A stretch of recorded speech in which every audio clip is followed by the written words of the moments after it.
అద్భుతంగా ఈ కార్యక్రమాన్ని ఖరీఫ్ మాసంలో ముందుకు తీసుకొచ్చాం.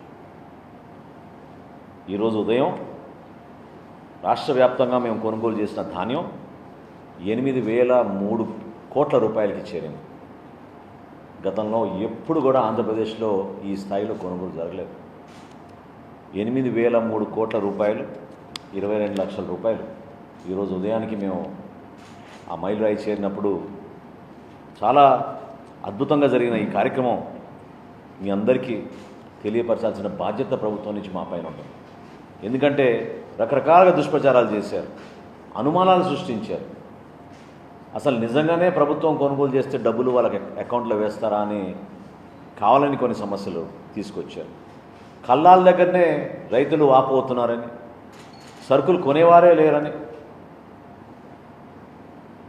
క్షేత్రస్థాయిలో ఏదో అపోహలు సృష్టిస్తే ఈ వ్యవస్థకి చెడ్డ పేరు తీసుకొచ్చే విధంగా ఒక దుర్మార్గమైన ప్రచారం చేశారు. 34,78,445 మెట్రిక్